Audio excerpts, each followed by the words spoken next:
First Baptist Church of Jasper, Georgia. It's Wednesday night, and we will be finishing up tonight with the faith of our colonies. It's week 4, and we'll be talking about Maryland, New Jersey, New York, Pennsylvania, and Delaware. And so within Maryland, Maryland was the main center for Roman Catholicism within British North America. Charles I in 1632 granted land that was once a part of Virginia to Cecil, Calvert, and Lord Baltimore. Lord Baltimore was Catholic, and Charles was trying to solicit some Catholic support. There were many Catholics in England who were wanting to find a new place to live. The Catholics in England were starting to face some harassment, some restriction from the Church of England that had been set up in England. Now, the Catholic Church had been in England for a long time, but when King James had a dispute with the Pope, because the Pope wouldn't annul his divorce so he could get remarried again, he decided that the Catholic Church was not going to be a part of England anymore, and that he was going to start his own church with the Church of England. So there were many Catholics who were still there wanting to practice their Catholic traditions, and so many wanted to find a colony in the New World. As people began to move west and look for land, there were people that wanted to practice their Catholic faith in the New World. So rulers and politicians often have a method to their madness. And so when they set up Maryland, they didn't want to quite call it a Catholic colony, because if they called it a Catholic colony, that would probably invite a lot of negative feeling from Protestants within the area, because Protestants constantly harassed Catholics within the colonies. And so what they decided is they set up Maryland as a colony based on religious freedom. So it would be a place for Protestants, but it would also be a place for other traditions such as Catholics. So in 1634, the first group of settlers began to come to this area. And as they came into this area, 1/10 of the settlers were Catholic aristocrats. And a majority of the ones who worked for these Catholic aristocrats were Protestant servants. Tobacco became a huge industry within this area, so plantations began to grow and sprout up all over Maryland. And the colony was governed by Catholic landlords, and a few Protestants began to assert themselves as they began to gain some economic independence and establish themselves. So the power, I guess you would say, as the Protestants started to emerge within the political structure there, the power went back and forth between Catholics and Protestants. And a lot of that depended on how the political winds in England were shifting. If they were shifting in favor of the Church of England or within with the Catholics there. When James II was overthrown in England, Anglicanism became the official religion of Maryland. So the Catholic rights, again, at this moment were restricted.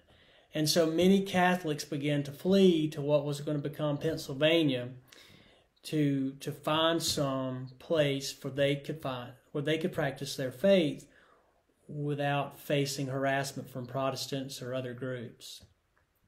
So, and like I said, this is not the only colony where Catholics were. They were often in small minorities in possibly other colonies, but they were never a large group any other place but Maryland.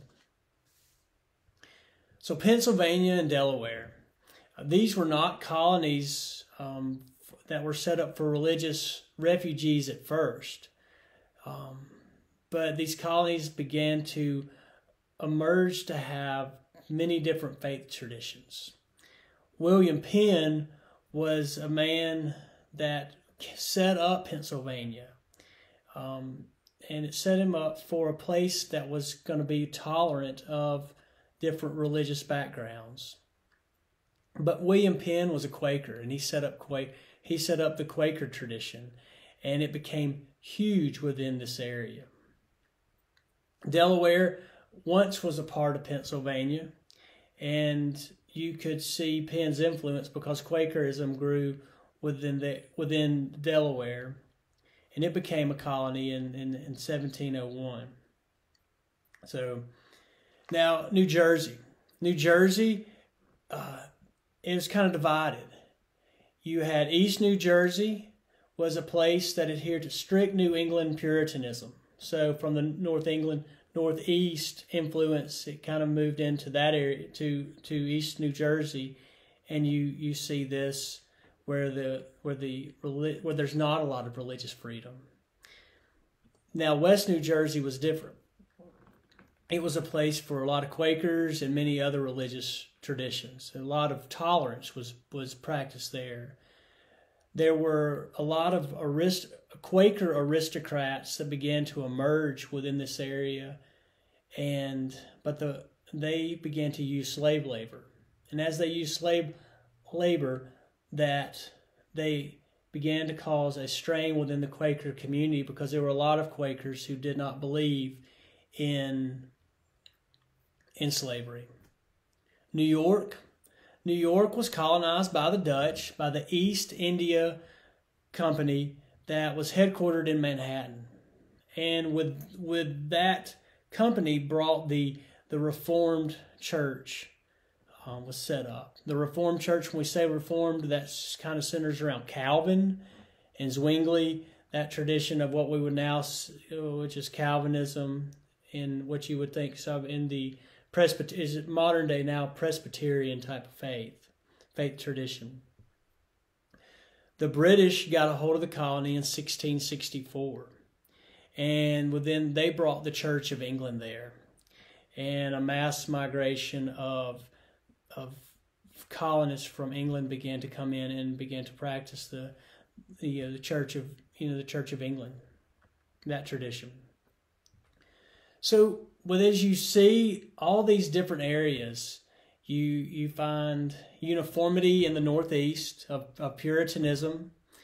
As you get to the middle colonies, you begin to find a lot of religious tolerance. Virginia kind of resembled more of what the Northeast, where there was more uniformity, less tolerance. And then Georgia and the Carolinas, you found a place where there was not much diversity, but because people were so spread out, there wasn't just a big population that you found, you did find a little bit of diversity, but not much. So that concludes the study for faith of our colonies. And so next week we're going to do something, instead of going on a study, this is just going to be a one-night thing, the title is, Where Did the Bible Come From? So, where did it come from? Somebody just handed it to you and it's been there all of our lives, but the Bible wasn't always put together. So we're going to begin to talk about where the Bible came from and didn't just fall from the sky. And so next week I hope you join me. Maybe you begin to do a little research, or maybe you want to go back and look at some of the research and just look more into the background of where we came from. Thanks for joining me. Hope you have a good night, and look forward to seeing you next week for Where Did the Bible Come From?